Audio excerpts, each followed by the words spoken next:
So, James, you've been a wonderful part of God's work in our community here for some time, first as a volunteer and now as a full-time staff person. How close is your life now to the trajectory that you thought it was going to be 10 years ago? Gosh, well, it is far different than I thought it was going to be. If you had asked me when I think I would have been in high school where I would be today, I would have told you that I would be a financial advisor in some major city, making a lot of money, and I figured that was the life. I figured that I would be able to earn a lot of friends and gain an experience that was going to be something that I thought it actually wasn't. And so it's very different, and in a lot of really good ways, it's different. Would you say that, where you are as far as like your job and the people that you know, the people you relate with is really different. And it seems like also the way that you relate with God. I've been fortunate to hear your story and how God's been at work in your life. And is it fair to say that particularly with respect to your relationship with God, that you're just in a different place than you thought you would have been based on the trajectory you were on 10 years ago? Yes. Mm-hmm. Yeah. Yes. I think my life with Christ, I would have said that I was a Christian, but the way that I interacted with that, it was far different. I didn't really bring it out with my friend group. I didn't really talk about it beyond the general church services that I went to, and the community that I was building myself around had nothing to do with Christ. It had everything to do with more or less the aspirations that I wanted, which again inherently aren't bad things. They just had nothing to do with Christ in my life. And so the way that I interpret the Bible is seen through a different lens. The way that I interact with friends and family is seen in a totally new way, because it's not necessarily me-centered or how can I gain an advantage anymore, even though that still happens quite often, more than I would like for it to happen. But that it is, there's a unique way that I view friends and family and what God has given me. Mm-hmm. So you see the trajectory change has affected all of your life because God has affected all of your life. Yes. How did that trajectory change happen? Right. Was there a sermon or an event or a book or something Mm-hmm. else that God used to make you the person you are now? Yeah. Yeah. Specifically, I can remember a time, it was my freshman year of college. I was coming into college with a thought that I had a friend group, that I was known and accepted. And when I got to college, I realized that there was no one around me at Mizzou that knew me. And that was a terrifying thought, to be alone and at one of the biggest schools that I had ever attended in my life. And that was very scary. And so I vividly remember going to a Veritas sermon, which is our college ministry, and remembering that I had met a friend from St. Louis that came up and reminded me of the small group that we had back in St. Louis and invited me to come and join their small group. And in my head, I was thinking, this is the same thing that I had. This is the same thing that I didn't enjoy back in high school. And I was so wrong. I walked in the room and met all of my friends that I have today, and they were weird dudes, and they were funny and just enjoyed life. And I truly had this idea that you couldn't be a Christian and enjoy things, enjoy life, and that right there, freshman year, set me on a trajectory to redefine how I knew Christ and how I knew friends and family through Christ. That's really cool. That's awesome. Yeah, I feel like God just uses relationships in all of our lives to really grow us and show us more of who He is. Yeah, no, it definitely changed my perception of how He works, that it's not a specific way, that He is at work constantly through friends, through family, and interacting with His creation in such a unique way that I never realized He was doing. Man, thanks for sharing that. That's really, in my life, that's been the case too, but it sure comes out in your story that God works through people to do stuff in our lives. So that's great. How else have you seen different kinds of relationships affect your life? Yeah, definitely growing up, I saw the first relationships that I ever had in my brothers and sisters and mom and dad start to shape my view of what I was looking for in friends. And I'd always heard from my mom, you are defined by the 5 people you surround yourself with, that you are the middle of the 5 people you surround yourself with. And I always thought, no, I don't think that's true. Come to find out, it's very true, and it's more true than I would like to realize, because the decisions I was making, the people I was around in high school and before high school definitely transformed my life in unique ways, good or bad.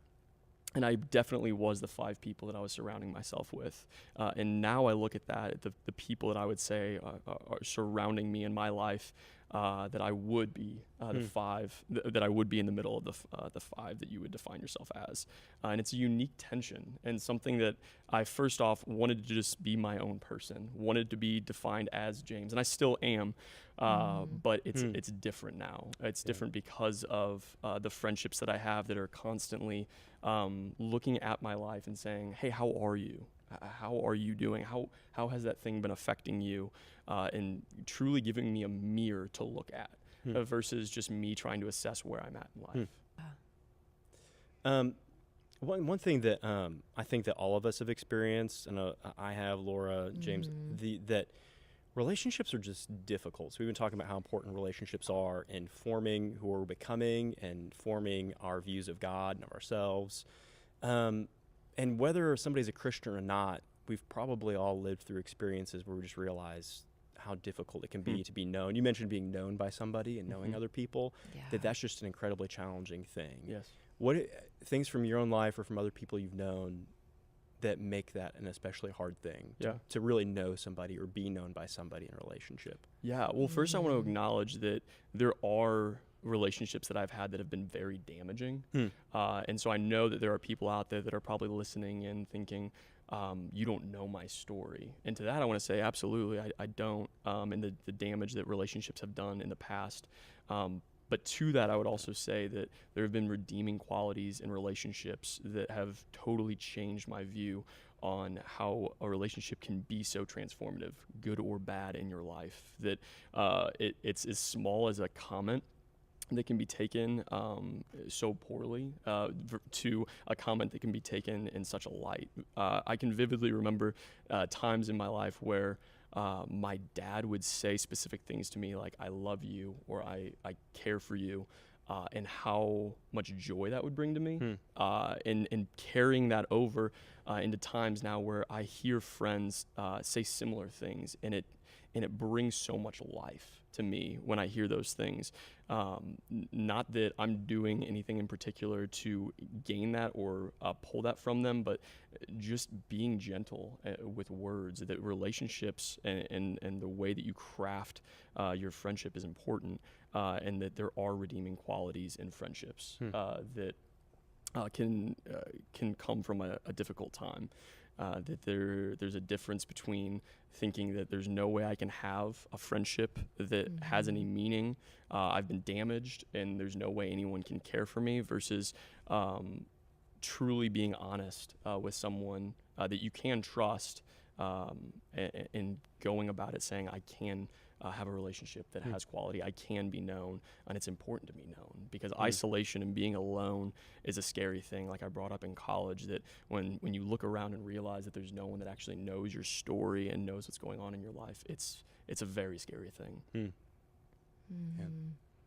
So it sounds like just hearing you say that, it's not to have healthy relationships isn't necessarily about having healthy circumstances all the time, but because we're all in relationships with people that can have difficult aspects, but you're saying the people who can look at you and say, I actually love you, I care about you, and they show that, that those are the redemptive relationships that we have with people. That's right. That help. That's cool. Yeah, and whether that's a parent or a small group leader or a friend, I think I put specific guidelines on what that was supposed to look like, that unless I hear a specific thing from a specific person, it doesn't mean anything to me.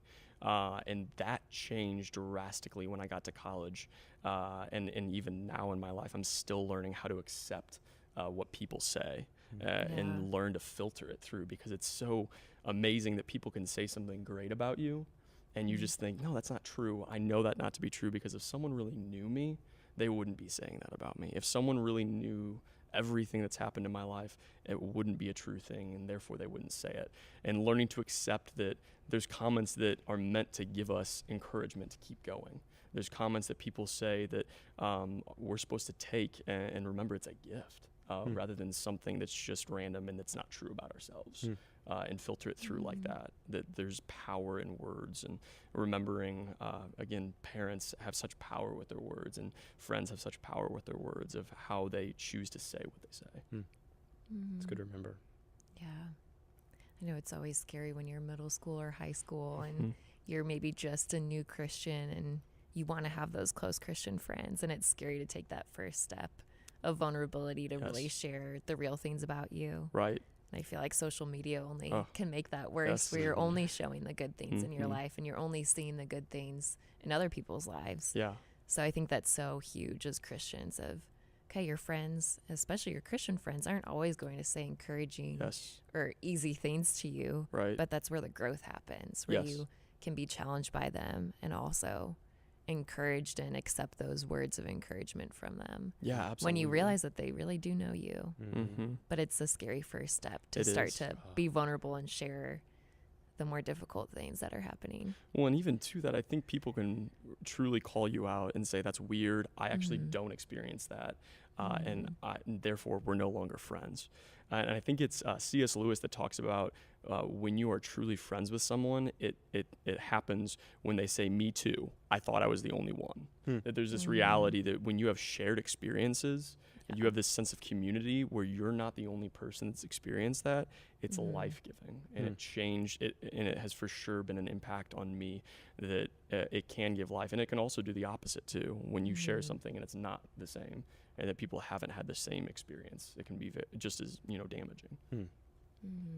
What advice would you give to anybody who's maybe they've never experienced like a real healthy relationship with somebody, and they're really longing for that, or people who've experienced relationships but they've never really been the redemptive kind that you've talked about, the kind that remind us that we are loved, loved by God and loved by other people? Do you have any recommendations for people who just feel alone and they want to figure out how to take a next step to knowing somebody else, or being to being known themselves? Yeah, absolutely. I would love it if there was a specific 5-step guide to redeeming. And I would love to throw out a few comments of that. I think one is truly getting to know your story. I think one thing that I failed to realize is that God was still at work in the midst of the time, in the midst of my friendships that weren't necessarily as redeeming as the ones that I currently have now. That God is still using you and as a part of your life, even when it seems like He is as far away as He can possibly be. And I think that's important for us to remember, no matter what stage of life we're in, how many friends we have, that He is at work. And the other thing I would say to that is find someone you trust and potentially ask if you can share with them something hard.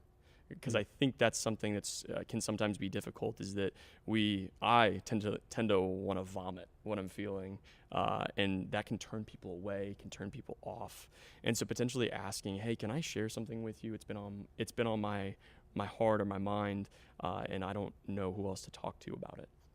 Is kind of an invitation, or almost asking if that's something that they can do. Because I think it's hard if there's been a broken relationship, knowing who to trust and when. Right. And I don't think there's any specific thing I would say you need this before you can trust again.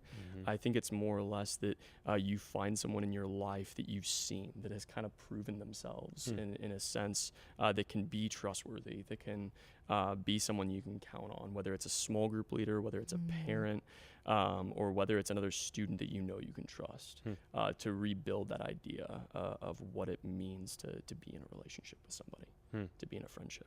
Yeah, that's really good. Awesome. Yeah. It's helpful to remember that to really know other people, we do, in a sense, we really do have to kind of understand our own stories and understand ourselves to have that connection with other people. So that's just a great reminder that it's okay for it to be a slow process that kind of starts with figuring out, okay, well, who am I? How's God been working in my life? What are the hard things I need to share? Yeah. Right. And then just look out for those people who we can share that with. Yeah. So Absolutely. wow, Right. that's really helpful.